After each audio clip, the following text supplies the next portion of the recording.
तो बेटा अब हम लोग समझेंगे तेजी से experiment which are based on circuit, electricity experiment को कंपेयर करेंगे पिछले 3, 4, 5, 6 सालों का कि एक्सपेरिमेंट्स का पैटर्न क्वेश्चंस का क्या रहा है। तो एक्चुअली जो इलेक्ट्रिसिटी के एक्सपेरिमेंट्स हैं वो 3 तरह के बेसिकली पूछे गए हैं या पूछे जाते हैं।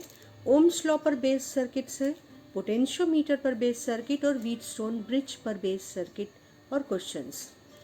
ओम्स लॉ में एमीटर और वोल्ट मीटर मेन कंपोनेंट रहते हैं सर्किट में। पोटेंशियोमीटर में गैल्वेनोमीटर मेन सर्किट कंपोनेंट रहता है। व्हीटस्टोन ब्रिज में भी गैल्वेनोमीटर मेन सर्किट कंपोनेंट रहता है। तो चलो हम लोग देखते हैं कि क्या क्या क्वेश्चंस पिछले सालों में पूछे गए हैं। चलो अब हम लोग सबसे पहले सर्किट देखते हैं उन एक्सपेरिमेंट्स के सर्किट्स के जिसमें वोल्टमीटर और एमीटर कंपोनेंट के फॉर्म में यूज हुआ है, यानी जो ओम्स लॉ पर बेस्ड है। ये क्वेश्चन पेपर है 2019 का, ठीक है।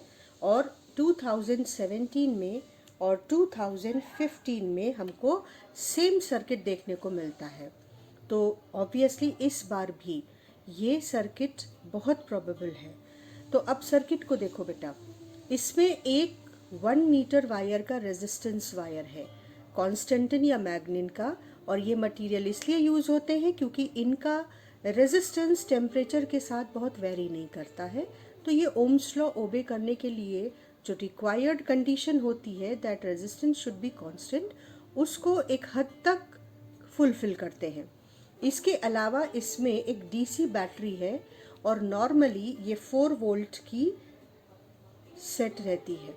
रेजिस्टेंस बॉक्स है, इसमें रेजिस्टेंस नॉब्स के पैरेलल में रेजिस्टेंस लगा रहता है। मैंने आपको सारे सर्किट कंपोनेंट्स सीरीज में, एक सीरीज पूरी है जिसमें सर्किट कंपोनेंट्स एक्सप्लेन किए हैं, वहां पर जाकर तुम रेजिस्टेंस बॉक्स, बैटरी एलिमिनेटर, ये जो रेजिस्टेंस वायर है, एमीटर, वोल्ट मीटर, इन सब के बारे में जान सकते हो कि ये कैसे काम करते हैं, इनका स्ट्रक्चर क्या है।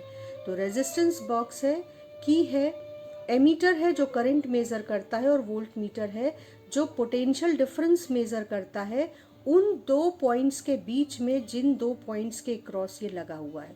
ध्यान से सारे पॉइंट समझना, इन 2 पॉइंट्स के बीच में कितना पोटेंशियल डिफरेंस है वो ये वोल्ट मीटर मेजर करेगा। अब इस एक्सपेरिमेंट में 0 सेंटीमीटर और 100 सेंटीमीटर की एक रेंज की स्केल लगी होती है जिससे हम ये मेज़र करते हैं कि जॉकी क्या है, एक कंपोनेंट जो वोल्ट मीटर का कनेक्शन परफेक्टली इस ए बी वायर पे करती है, कनेक्ट करती है। तो जॉकी इस ए बी वायर पे आप इस तरीके से मूव कर सकते हैं। ये एक्सपेरिमेंट 2019 का है, तो ये एक्सपेरिमेंट 2019 के क्वेश्चन पेपर को जहाँ डेमोन्स्ट्रेट किया है, एक्सप्लेन किया है और लिख के दिखाया है कि कॉपी में कैसे लिखना है, वहाँ जाकर ISC क्लास 12 फिजिक्स प्रैक्टिकल इस प्लेलिस्ट में जाकर आप 2019 का ये क्वेश्चन देख सकते हो कि कैसे करना है। तो अब इसमें देखो क्या कहा गया इंस्ट्रक्शन, और यही इंस्ट्रक्शंस आप देखोगे most of the time instructions same है। क्या कहा गया कि सबसे पहले 1 ओम का प्लग रेजिस्टेंस बॉक्स से निकालो। तो 1 ओम जो उसके पैरेलल में लगा है वो सर्किट में इंट्रोड्यूस हो जाएगा। उसके बाद फर्स्ट पॉइंट देखा तुमने, आप अंडरलाइन करते चलोगे कि जो जो पॉइंट इंपॉर्टेंट है कि 1 ओम का प्लग निकाला हमने। उसके बाद उन्होंने कहा कि place the jockey at point C on the wire such that AC is 75 centimeter and reading of ammeter and voltmeter you should assure that voltmeter and ammetter's pointer are within the range of the voltmeter and ammeter scale। अभी हम volt meter ammeter देखेंगे तो हम समझेंगे कि इसका मतलब क्या है, लेकिन हमें ये अश्योर करना है कि जो पॉइंटर है वोल्ट मीटर और एमीटर का बेटा वो स्केल के बाहर न जा रहा हो। अगर स्केल के बाहर जा रहा होगा तो हम 1 ओम को बढ़ाकर 2 ओम कर देंगे जिससे करंट कम हो और एमीटर और वोल्ट मीटर दोनों की जो रीडिंग है वो स्केल के अंदर आ सके, पॉइंटर स्केल के अंदर ही रहे, ठीक है।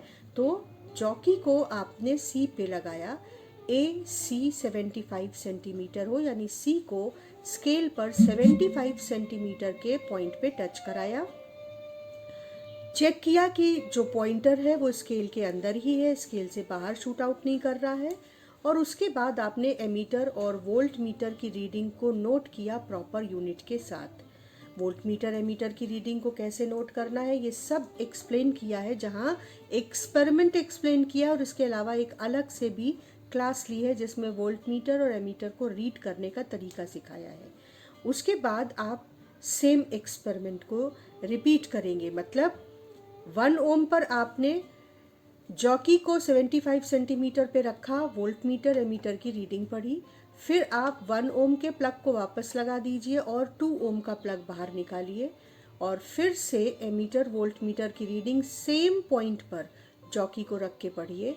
फिर 2 ओम का प्लग वापस रख दीजिए और 2 ओम और 1 ओम दोनों को निकालिए जिससे कि रेजिस्टेंस 3 ओम हो जाए और फिर से एमीटर वोल्ट मीटर की रीडिंग सेम पॉइंट पे जॉकी को रख के, यानी एसी पूरे एक्सपेरिमेंट में 75 रहेगा। आप चेंज करेंगे रेजिस्टेंस बॉक्स से रेजिस्टेंस 1 ओम, फिर 2 ओम, फिर 3 ओम, फिर 4 ओम, फिर 5 ओम, यानी सर्किट के रेजिस्टेंस को तुम धीरे धीरे बढ़ा रहे हो एक एक ओम करके। और जब आप रेजिस्टेंस बढ़ाओगे तो ओम्स लॉ क्या कहता है कि इस सर्किट में करंट कम होगी। अगर रेजिस्टेंस बढ़ेगी, ऑब्स्ट्रक्शन बढ़ेगा, तो ऑब्वियसली करंट कम होगी, और अगर करंट कम होगी तो इस वायर से भी करंट कम फ्लो करेगी। तो अगर करंट रिड्यूस कर रही है, इस रिलेशन को ध्यान से समझो, अगर करंट रिड्यूस कर रही है कि हाँ एसी वायर में, तो एसी वायर में I इंटू आर, मतलब वोल्ट मीटर की रीडिंग यानी पोटेंशियल डिफरेंस भी कम होगा। तो आपको क्या पैटर्न मिलेगा, अगर आप रेजिस्टेंस बॉक्स में बढ़ाएंगे तो एमीटर रीडिंग को भी कम होना चाहिए और वोल्ट मीटर रीडिंग को भी कम होना चाहिए।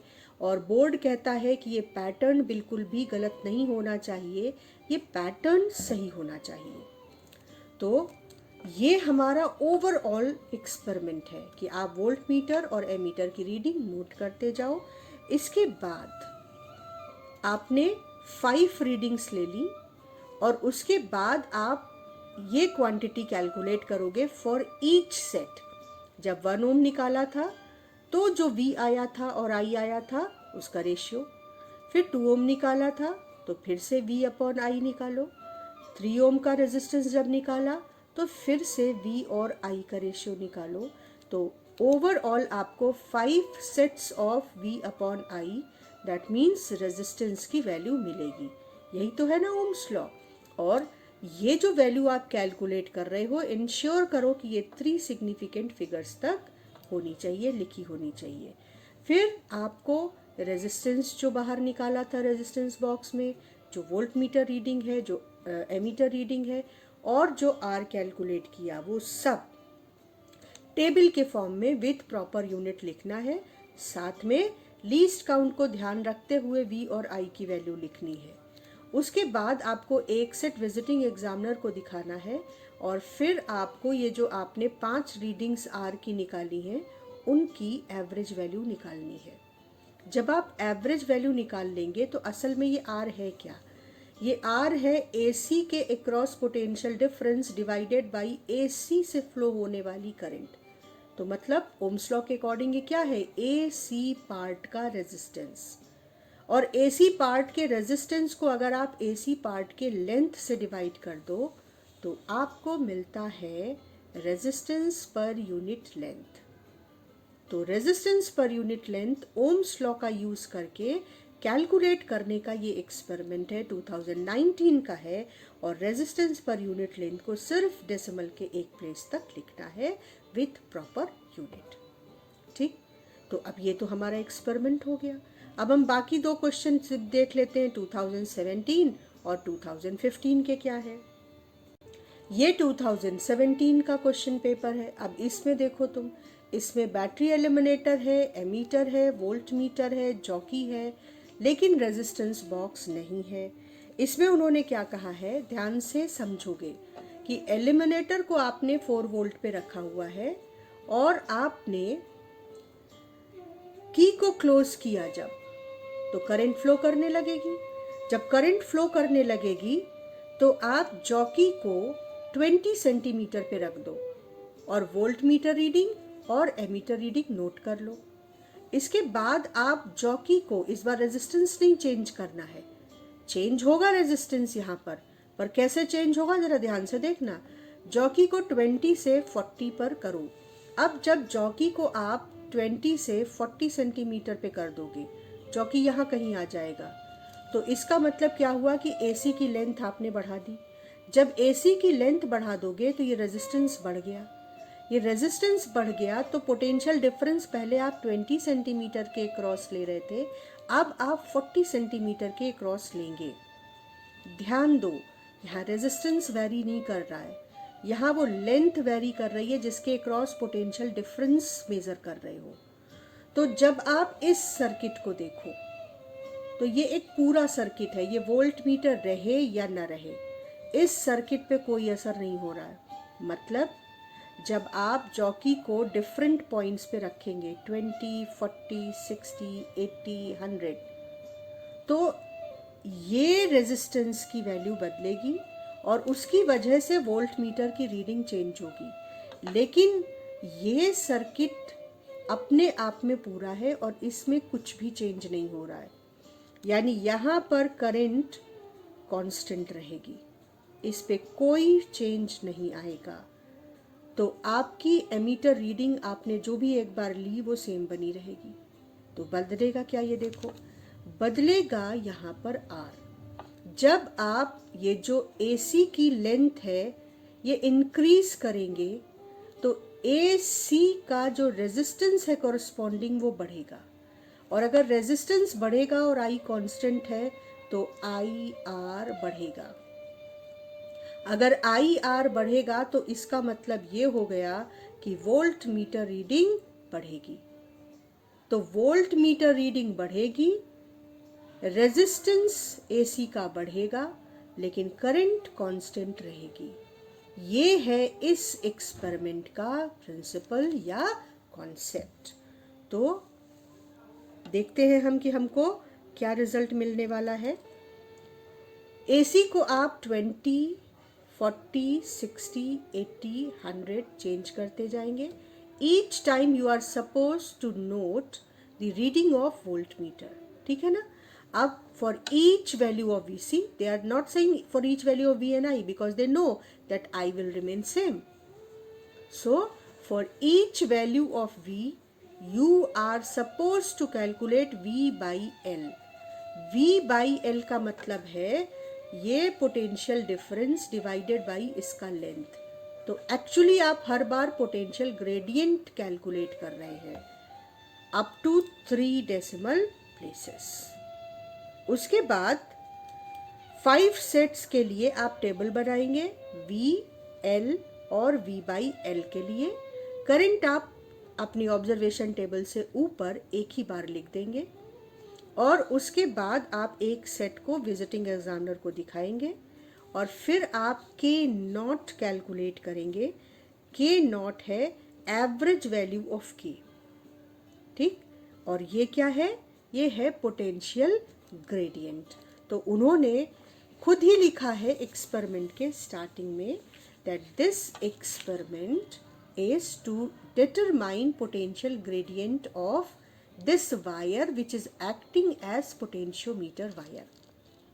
तो अब यहाँ पर तुम देखो जो तुम्हारा ऑब्जर्वेशन टेबल बनेगा वो कैसा बनेगा। आपको ऑब्जर्वेशन टेबल में, इसको ध्यान से देखेंगे बेटा, ऑब्जर्वेशन टेबल में आपका जो पहला कॉलम होगा वो आप सीरियल नंबर 1, 2, 3, 4, 5, दूसरा कॉलम जो होगा वो आप एसी लेंथ के लिए लिखेंगे। पहले 20, फिर 40, फिर 60, फिर 80, फिर 100। Third column volt meter reading के लिए होगा इन वोल्ट्स और एसी होगा इन सेंटीमीटर। फोर्थ कॉलम होगा V divided by L, that means volt पर सेंटीमीटर के लिए। तो आपके 4 कॉलम्स यहाँ पर बनेंगे, लेकिन टॉप पर बहुत ध्यान से सारे बच्चे देखेंगे, टॉप पर आपको least count of voltmeter, least count of ammeter और least count of metre scale, ये मस्ट है। वोल्ट मीटर का लीस्ट काउंट वोल्ट्स में होगा, एमीटर का एम्पियर में होगा और स्केल का सेंटीमीटर में होगा। तो ये है 2017 के लिए ऑब्जर्वेशन टेबल। ठीक, जैसे जैसे आप लेंथ बढ़ाएंगे V बढ़ेगा, क्योंकि I इंटू R बढ़ेगा, क्योंकि R बढ़ेगा, I कांस्टेंट रहेगा और V बाई L आपका जैसे जैसे आप V बढ़ेगा और लेंथ भी बढ़ेगा तो V बाई L की वैल्यू यहाँ पर सेम आनी चाहिए, क्योंकि और यहाँ पर एक चीज़ रह गई है बेटा, इन 3 पॉइंट्स के अलावा आपको एमीटर रीडिंग भी लिखनी है यहाँ पर।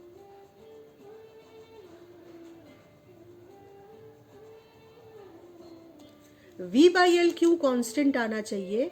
क्योंकि AB वायर में आपने पोटेंशियल डिफरेंस बैटरी के थ्रू लगाया है। मान लो कि ये V0 हो पोटेंशियल डिफरेंस और इसका जो लेंथ है वो 100 सेंटीमीटर है, तो पोटेंशियल ग्रेडियंट क्या हो जाएगा?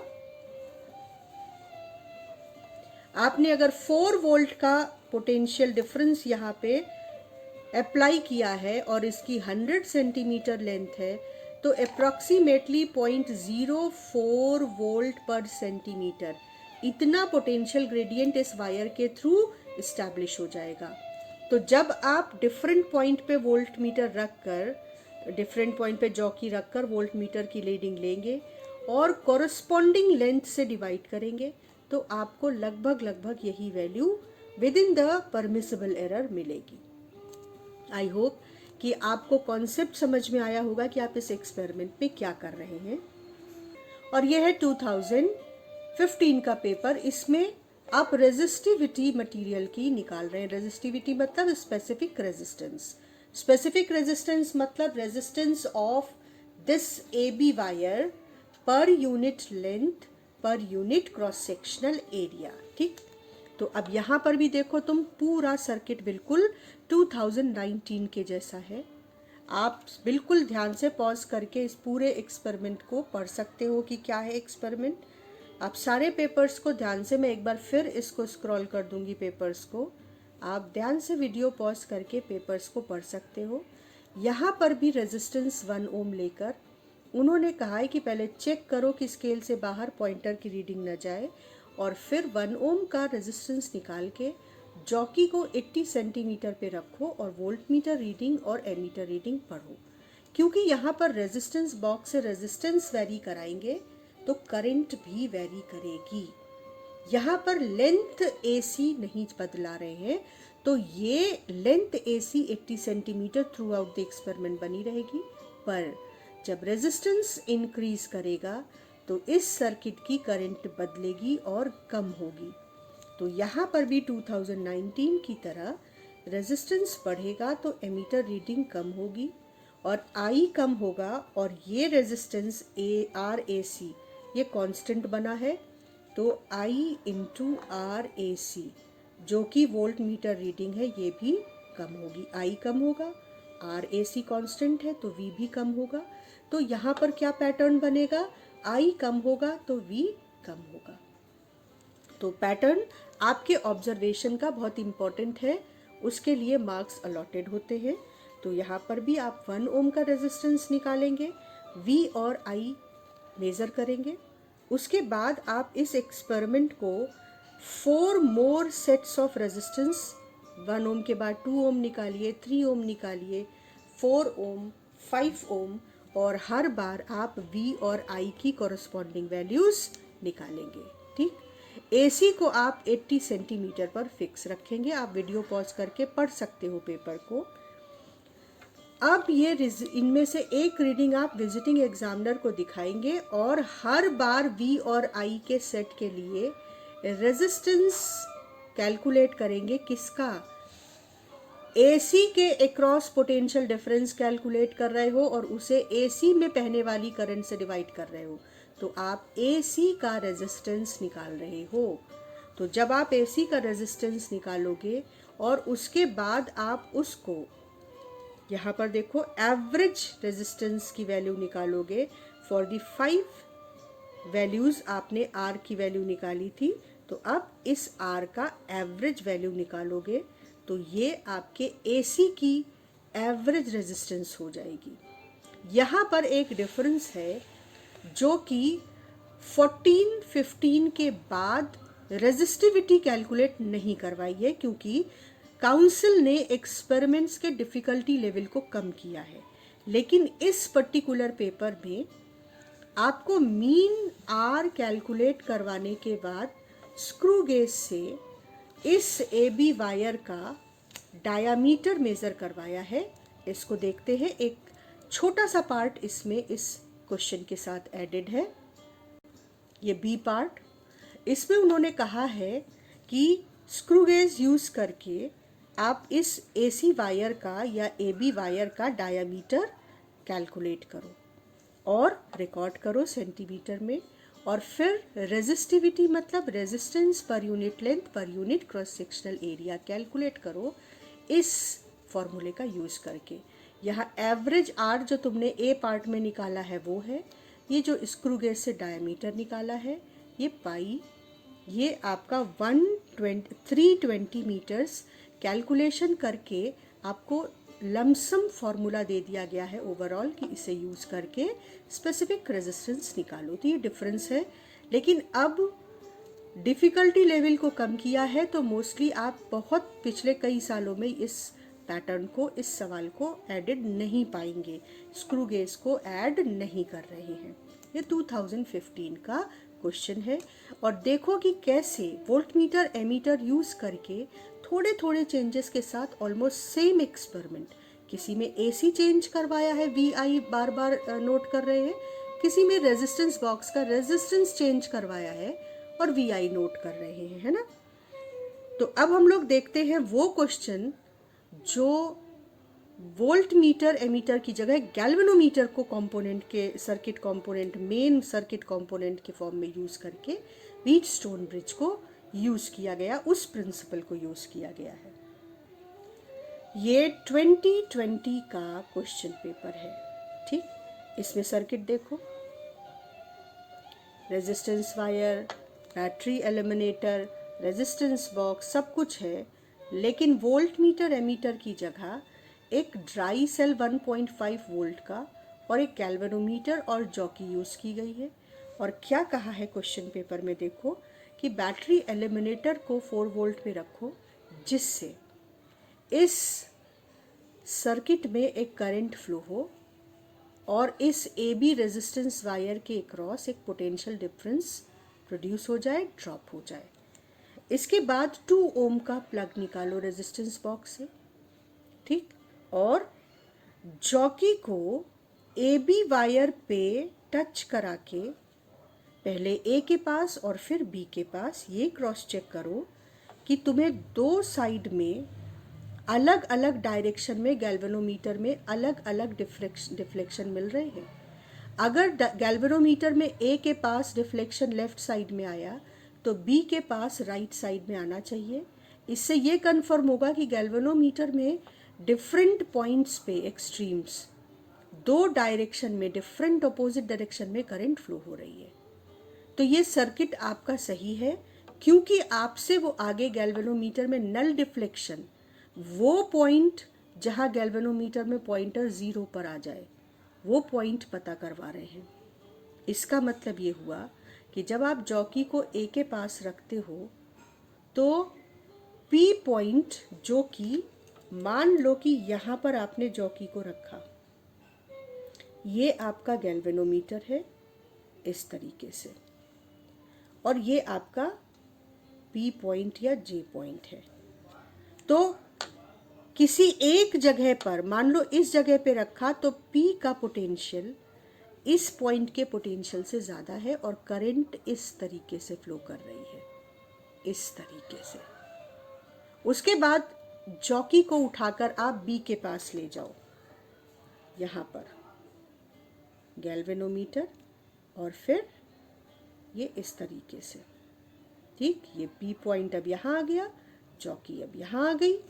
अब ये पॉइंट इससे हायर वोल्टेज पर है और अब करंट यूं फ्लो कर रही है, मतलब यहाँ पर करंट क्लॉकवाइज फ्लो कर रही है, यहाँ पर करंट ऐसे जा रही है, यानी एंटी क्लॉकवाइज इस लूप में फ्लो कर रही है। तो करंट दो डिफरेंट डायरेक्शंस में फ्लो करेगी, अलग अलग जॉकी की पोजीशंस पर। तो बीच में एक पॉइंट कहीं ऐसा होगा जबकि इस पॉइंट और इस पॉइंट के बीच पोटेंशियल बिल्कुल सेम होगा और गैल्वेनोमीटर से करंट फ्लो ही नहीं करेगा, तब पॉइंटर 0 पे रहेगा। ये पोटेंशियोमीटर का प्रिंसिपल है, हमने पोटेंशियोमीटर पढ़ रखा है। आपने नहीं पढ़ा है तो पोटेंशियोमीटर करंट इलेक्ट्रिसिटी में जाकर, प्लेलिस्ट में जाकर करंट इलेक्ट्रिसिटी की पोटेंशियोमीटर के वर्किंग कॉन्सेप्ट्स को पढ़ लो। तो अब हमने क्या किया कि 2 ओम का रेजिस्टेंस निकाला और फिर देखो क्या कह रहे हैं, नोट एंड रिकॉर्ड। पहले तो यहाँ पे देखो, वो कह रहे हैं कि take out 2 ohm plug from resistance box. Now gently touch jockey on the wire AB and locate the balance point P such that galvanometer shows no deflection. Ensure that all other plugs in the resistance box are tightly closed. ये बहुत important है। Galvanometer के experiment में resistance box के plugs tightly होने चाहिए closed. कोई box का रेजिस्टेंस अगर लूज है, प्लग लूज है, तो वो रेजिस्टेंस सर्किट में होगा और वो पूरे एक्सपेरिमेंट को आपके गलत कर देगा। तो उसके बाद उन्होंने कहा कि रिकॉर्ड दैट बैलेंसिंग पॉइंट, मतलब जब गैल्वेनोमीटर में 0 पॉइंट पर पॉइंटर है, उस लेंथ को, बैलेंसिंग लेंथ L को मेजर कर लो। इसके बाद रेजिस्टेंस बॉक्स से 3 ओम का रेजिस्टेंस निकालो, फिर से जॉकी को A से B की तरफ ले जाओ धीरे धीरे, और वो पॉइंट निकालो जब फिर से गैल्वेनोमीटर में पॉइंटर 0 पढ़ने लगे। फिर से आप AC को या AP को नोट कर लो, AP नहीं, यहाँ पे AC नहीं, AP होगा, L नोट कर लो। फिर 4 ओम के साथ, 5 ओम के साथ, 6 ओम के साथ, 7 ओम के साथ सेम काम करना है। जॉकी को A से B तक धीरे धीरे स्लाइड करते हुए ले जाओ, वो पॉइंट पता करो जहाँ पर गैल्वेनोमीटर में 0 डिफ्लेक्शन आ रहा हो, और फिर आप L रीड कर लो। तो आप क्या चेंज कर रहे हो, रेजिस्टेंस बॉक्स का रेजिस्टेंस। क्या रीड कर रहे हो, इस नल डिफ्लेक्शन लेंथ को। तो आपके कॉलम में रेजिस्टेंस बॉक्स के लिए एक कॉलम हो ऑब्जर्वेशन टेबल में, और लेंथ L के लिए एक कॉलम होना चाहिए।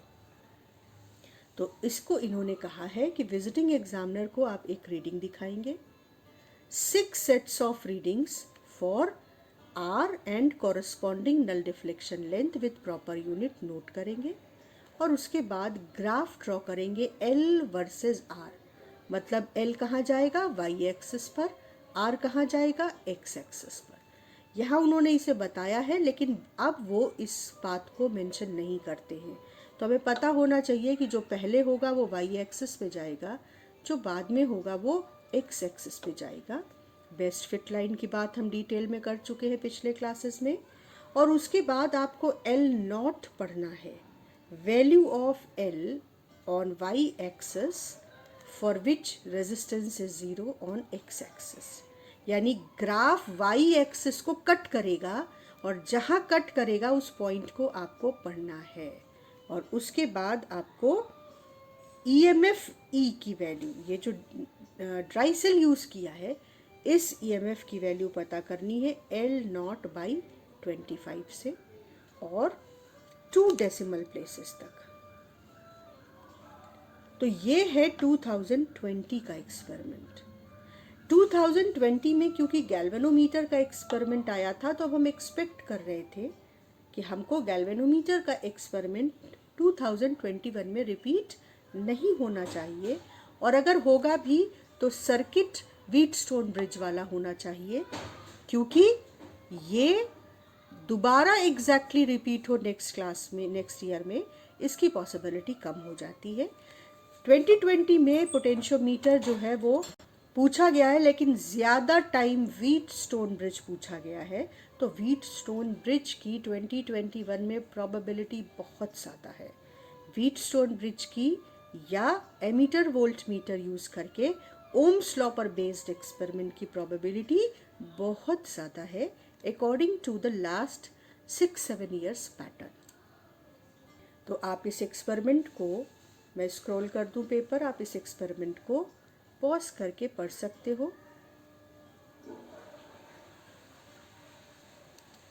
अब ये है 2018 का पेपर व्हीटस्टोन ब्रिज पर, रेजिस्टेंस बॉक्स। ये जो AB वायर है, इसी मटेरियल का, ये AB वायर का रेजिस्टेंस वायर 100 सेंटीमीटर का है, ये 50 सेंटीमीटर का वायर है, यानी सेम मटेरियल, पर जो रेजिस्टेंस इस पूरे वायर का है उसका हाफ रेजिस्टेंस, क्योंकि हाफ लेंथ है। फिर ये AB रेजिस्टेंस वायर, गैल्वेनोमीटर और बैटरी एलिमिनेटर। स्विच ऑन करेंगे तो बैटरी एलिमिनेटर इस वायर के अक्रॉस एक पोटेंशियल डिफरेंस प्रोड्यूस कर देगा। अब ये इतना पार्ट एक रेजिस्टेंस है, इसको आप P लिख लो, इसको Q लिख लो, इसको आप R लिख लो, इतने पार्ट को रेजिस्टेंस, इतने पार्ट के रेजिस्टेंस को, और इतने पार्ट के रेजिस्टेंस को आप S लिख लो। तो जब गैल्वेनोमीटर 0 रीड करेगा और इस पॉइंट का और इस पॉइंट का पोटेंशियल सेम होगा, यानी balanced situation of Wheatstone bridge, तो P upon Q should be equal to R upon S, ये होल्ड करेगा। ठीक, तो अब देखो क्वेश्चन में वो कहते हैं कि रेजिस्टेंस बॉक्स से 1 ओम का रेजिस्टेंस निकालो और जॉकी को AB पे चलाकर वो पॉइंट पता करो जहाँ पर जॉकी गैल्वेनोमीटर 0 रीड करे, यानी बैलेंस व्हीटस्टोन की सिचुएशन को अटेन करो। तो जब आपने यहाँ पे R निकाला था, कोई रेजिस्टेंस बॉक्स से कोई रेजिस्टेंस निकाला था और गैल्वेनोमीटर 0 रीड कर रहा है, ये व्हीटस्टोन ब्रिज बैलेंस है, तो P upon Q is equal to R upon S। अब 1 ओम की जगह जब तुम यहाँ पे 2 ओम करोगे तो तुमने P बढ़ा दिया, तो बैलेंस्ड सिचुएशन में Q तो सेम है, 50 सेंटीमीटर के रेजिस्टेंस का जो वैल्यू है वो 100 सेंटीमीटर के रेजिस्टेंस के वैल्यू का आधा होगा। जैसे मेरी लैब में ये जो AB वायर है, इस वायर का रेजिस्टेंस है 4 ओम, तो 4 ओम 100 सेंटीमीटर लेंथ के वायर की वैल्यू है। तो ये जो वायर है मेरी लैब में वो 2 ओम का है, तो ये तो कांस्टेंट है। लेकिन यहाँ आपने 1 ओम से 2 ओम, 2 ओम से 3 ओम, 3 ओम से 4 ओम, यहाँ आप रेजिस्टेंस बढ़ा रहे हो, यानी P बढ़ा रहे हो, और Q सेम है। तो इस रेशियो को सेम रहने के लिए आपको R ज़्यादा बढ़ाना पड़ेगा, यानी हर बार जब तुम रेजिस्टेंस यहाँ बढ़ाओगे तो आपको जॉकी को राइट शिफ्ट करके डिफ्लेक्शन में, नल डिफ्लेक्शन पोजीशन मिलेगी, क्योंकि ये वैल्यू बढ़ानी है, तभी आप इस रेशियो को इस रेशियो के बराबर रख पाएंगे। P न्यूमरेटर का बढ़ेगा तो R को बढ़ना और S को कम होना पड़ेगा, तभी ये रेशियो इस रेशियो के बराबर रह पाएगा। तो हमें पैटर्न क्या मिलेगा? जब हम रेजिस्टेंस बॉक्स से रेजिस्टेंस बढ़ाएंगे, आप जब P को बढ़ाएंगे तो R बढ़ेगा, और R तभी बढ़ेगा जब इसकी लेंथ L बढ़ेगी। तो हर बार जब नल डिफ्लेक्शन आप निकालेंगे तो इसकी बढ़ी हुई वैल्यू के लिए आपको ज़्यादा बड़े L पर नल डिफ्लेक्शन मिलेगा। तो क्या पैटर्न हमको ऑब्जर्वेशन टेबल में देखने को मिलेगा? P बढ़ाएंगे तो R बढ़ेगा, और R बढ़ेगा तो L बढ़ेगा, यानी ये बढ़ाएंगे तो L का पैटर्न बढ़ने वाला आपको मिलेगा। बात समझ आ रही है? अब एक्सपेरिमेंट क्या करना, ये तो हो गया एनालिसिस कि एक्चुअली यहाँ क्या कर रहे हैं और आपकी ऑब्जर्वेशन टेबल कैसी दिखनी चाहिए। अब जरा एक्सपेरिमेंट को देख लो। 1 ओम प्लग निकाला, ठीक, एक्स को 1 ओम को एक्स सिंबल से रिप्रेजेंट किया और फिर कहा कि place jockey gently at different points on the wire A B till at a certain point C you get the galvanometer which shows no deflection. Note and record the length AC in centimeter up to 1 decimal place.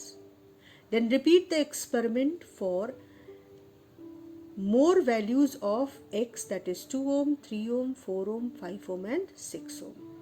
ठीक, total 6 readings और हर बार आपको null deflection length L record करनी है। Then for each value of X calculate a quantity Y. Y is length L divided by 100 minus L. L length जो है वो R रेजिस्टेंस को रिप्रेजेंट कर रही है, तो 100 माइनस L S को रिप्रेजेंट करेगी। तो L upon 100 minus L actually R by S calculate करवाया है उन्होंने। ध्यान से देखना इस बात को। P upon Q is equal to R by S। Resistance of length AC is a constant, कोई कांस्टेंट ले लो K, into length of this wire AC। कैसे? आर जो फॉर्मूला हम लोग पढ़ते हैं, resistance is equal to specific resistance length upon cross sectional area. अब क्रॉस सेक्शनल एरिया भी नहीं बदल रहे और मटेरियल भी नहीं बदल रहे, तो इन दोनों की जगह हमने के रख दिया, तो resistance is directly proportional to length L. तो आर की जगह के एल और एस क्या है, ये है 100, ये है एल, तो ये है 100 माइनस एल। तो एस की जगह आप लिखोगे 100 माइनस एल और साथ में ये कांस्टेंट के अलग हो गया, कैंसिल हो गया। तो R by S, L by 100 minus L जो कैलकुलेट कराया है वो और कुछ नहीं आर बाई एस है। तो उन्होंने कहा कि y कैलकुलेट करो और फिर y वर्सेस x का ग्राफ बनाओ और x, l और y की वैल्यूज़ को टेबल में प्रॉपर यूनिट्स के साथ लिखो। क्योंकि हम एक साथ कई एक्सपेरिमेंट्स को स्टडी कर रहे हैं तो क्लास लंबा हो रहा है। आई विल सजेस्ट कि आप थोड़ा सा क्लास लेने के बाद वीडियो पॉज करो, थोड़ा घूम फिर के आओ, चाय वाय पियो, रिफ्रेश हो जाओ और उसके बाद फिर से अगले पार्ट को समझो। तो y वर्सेस x जब आप बनाओगे, ये मान लीजिए आपका ग्राफ बन रहा है, देखिए यहाँ पर आपने y प्लॉट किया, यहाँ पर x प्लॉट किया, ध्यान से समझना। अब x क्या है, वो रेजिस्टेंस जो तुमने रेजिस्टेंस बॉक्स से निकाला यानी P, ठीक, इन ओम। और y क्या है बेटा, ध्यान करो, L बाई 100 माइनस L, जिसको हमने अपने सर्किट में क्या रिप्रेजेंट किया है, R बाई S। अब आपका ग्राफ ये मिल गया। उसके बाद उन्होंने कहा कि इसका ग्राफ बनाने के बाद स्लोप निकालो। तो जब आप स्लोप निकालोगे तो असल में आप क्या निकालोगे, डेल्टा वाई। स्लोप क्या होगा, delta Y upon delta X. अब डेल्टा वाई क्या है, देखो डेल्टा वाई है और कुछ नहीं, आर बाई एस। देखो वाई पे आर बाई एस ही तो प्लॉट किया है तुमने। और डेल्टा एक्स क्या है, पी। तो ये जो स्लोप है इसको मैं एस ना लिखकर स्लोप लिख रही हूँ, क्योंकि मैं एस को as a symbol of resistance note कर रही हूँ। तो यहाँ पर ये स्लोप पूरी बात लिख देते हैं ना। तो आपने स्लोप जो कैलकुलेट किया वो और कुछ नहीं है, R by S into P है। अब जरा देखो R by S into P क्या है बेटा, आर बाई एस इंटू नीचे पी। ध्यान से समझना, इस बात को, ये स्लोप को, हम इस वैल्यू को यहाँ लिख लेते हैं। Slope is R by S into P। ठीक, तो अगर आप P को नीचे ले आओ तो असल में ये जो वैल्यू आपने स्लोप से थ्रू ग्राफ कैलकुलेट की वो और कुछ नहीं है। P को नीचे लाओगे तो 1/Q is equal to R by S into P, which is slope of the graph. तो आपने 1/Q कैलकुलेट किया है through the slope of the graph. आगे देखो क्या कह रहे हैं। आगे कह रहे हैं कि स्लोप कैलकुलेट करने के बाद आप कैलकुलेट करिए 1/S which is equal to symbol R। यहाँ पे सिंबल हमारे सेम हो रहे हैं बेटा, तो इसको मैं R डैश किए दे रही हूँ क्योंकि मैंने स्लोप S को स्लोप लिख दिया है, क्योंकि मैंने ऊपर S by mistake symbol use कर लिया था। तो R डैश इज 1/ स्लोप। तो आपने स्लोप क्या देखी अभी, स्लोप इज 1/Q। तो यहाँ पे लिखोगे स्लोप इज 1/Q, तो 1/ स्लोप इज Q। तो बात समझ में आया बेटा कि 1/ स्लोप असल में क्या है, Q। और Q क्या है, जरा सर्किट देखो, इस 50 सेंटीमीटर वायर का रेजिस्टेंस, जो कि इस रेजिस्टेंस वायर का हाफ है। तो क्योंकि फॉर एग्जाम्पल मेरी लैब में 4 ओम है इसकी रेजिस्टेंस, तो इसकी रेजिस्टेंस हो जाएगी 2 ओम। तो जो आपका फाइनल आंसर आना चाहिए वो अप्रॉक्सीमेटली 2 ओम आना चाहिए। 1/ slope is R dash and R dash is nothing but the 50 centimeter resistance wire in the circuit, which is represented as small r by the question paper. तो ये है व्हीटस्टोन ब्रिज का पूरा एनालिसिस कि क्या करवाया है और क्या कैलकुलेट करा रहे हैं, और लॉजिकली वो और कुछ नहीं 50 सेंटीमीटर वायर की रेजिस्टेंस है।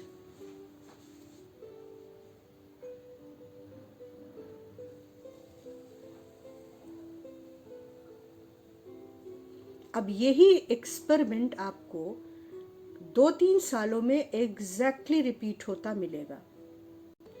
ये 2014 का पेपर है, 2018 का पेपर तुमने देखा। 50 सेंटीमीटर वायर का रेजिस्टेंस बॉक्स, AB वायर, ये बैटरी पोटेंशियल डिफरेंस क्रिएट कर रही है AB के क्रॉस, और फिर से आपको जॉकी को AB पे चला के नल डिफ्लेक्शन लेंथ निकालनी है, जबकि ये व्हीटस्टोन ब्रिज बैलेंस हो। और इसमें भी आप जैसे जैसे रेजिस्टेंस बढ़ाएंगे ये L बढ़ेगा, जिससे P/Q इक्वल हो सके R/S के। इसमें देखो कैसे कैलकुलेट कराया है। 1 ओम का प्लग निकाल के कहा कि नल डिफ्लेक्शन लेंथ L निकालो अप टू 1 डेसिमल प्लेस, तो इसको अंडरलाइन करेंगे।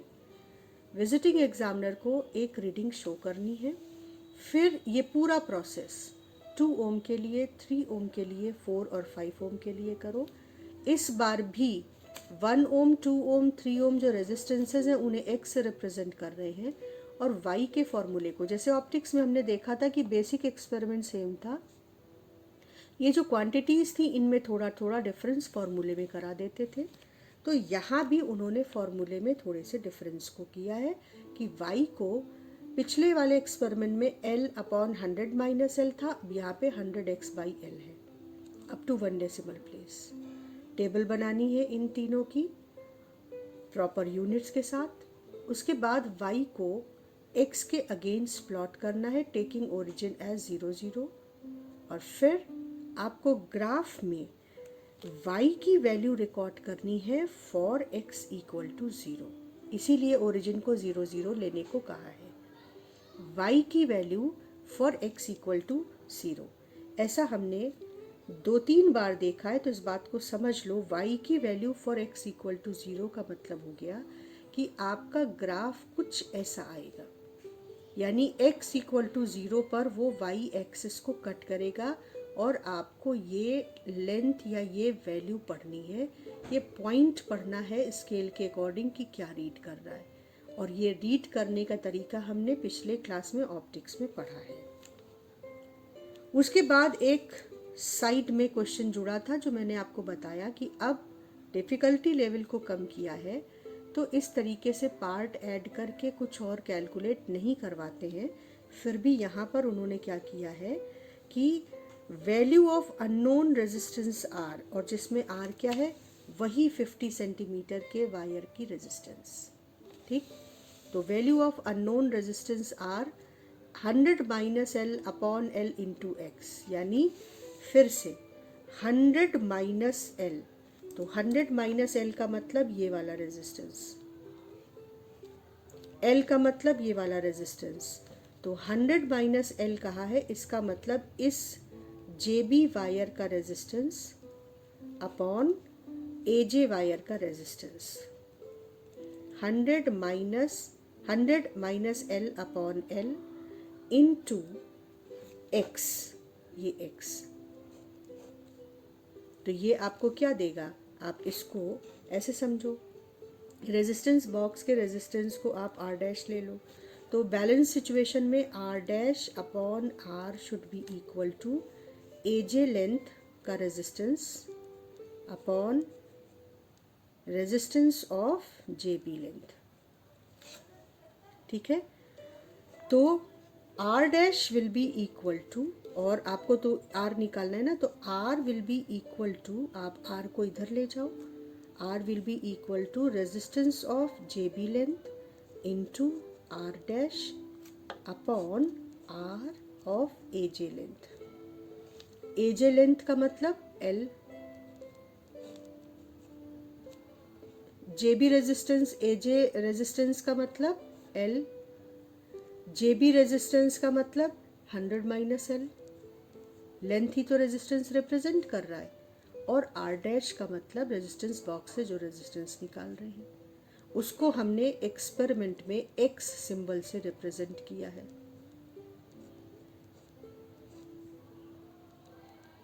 तो ये आपका व्हीटस्टोन ब्रिज से ही तो आ गया। और 100 माइनस एल को आप अलग से लगा रहे हो, लेकिन 100 एक्स अपॉन एल को आप ऑलरेडी वाई के फॉर्म में कैलकुलेट कर रहे हो। तो ओवरऑल व्हीटस्टोन ब्रिज का प्रिंसिपल लेकर ही यहाँ देखो 100 minus L X upon L, तुमने देखा कि वही 50 सेंटीमीटर के वायर का resistance up to 1 decimal place. तो इस एक्सपेरिमेंट को भी आप ध्यान से पढ़ सकते हो वीडियो पॉज करके।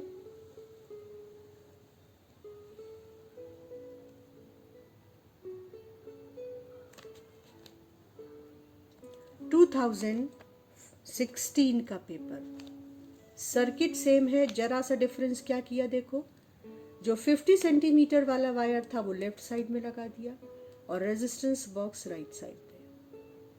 फिर वही रेजिस्टेंस बॉक्स से रेजिस्टेंस निकालते जाओ और नल डिफ्लेक्शन लेंथ निकालते जाओ। तो अब यहाँ पर देखो, जब आप रेजिस्टेंस बॉक्स से जो रेजिस्टेंस निकाल रहे हैं, इसे अगर आर कह दें, तो अगर आप आर बढ़ाएंगे तो बैलेंस सिचुएशन में this upon this should be equal to this upon this. अब आप ये बढ़ा रहे हो तो ये रेजिस्टेंस बढ़नी चाहिए, ये रेजिस्टेंस बढ़नी चाहिए, मतलब ये रेजिस्टेंस कम होनी चाहिए, ये रेजिस्टेंस कम होनी चाहिए, मतलब एल कम होनी चाहिए। तो पैटर्न क्या मिलेगा ऑब्जर्वेशन का, जब आप आर बढ़ाओगे तो एल को डिक्रीज करना होगा। क्यों? क्योंकि इस बार ये जो रेजिस्टेंस है ये लेफ्ट में कर दिया है, तो ये बढ़ाने से ये रेजिस्टेंस बढ़ना चाहिए। ये रेजिस्टेंस तब बढ़ेगा जब ये लेंथ बढ़ेगी, और ये लेंथ तब बढ़ेगी जब ये लेंथ कम होगी। ये लेंथ कम होगी तो ये बढ़ाया तो ये लेंथ कम होगी। ये पैटर्न आपको ऑब्जर्वेशन में मिलना चाहिए। बाकी experiment exactly same, video pause करके तुम इसको पढ़ सकते हो, एनालाइज कर सकते हो। इसमें भी स्क्रू गेज को यूज़ करके रेजिस्टिविटी कैलकुलेट की है।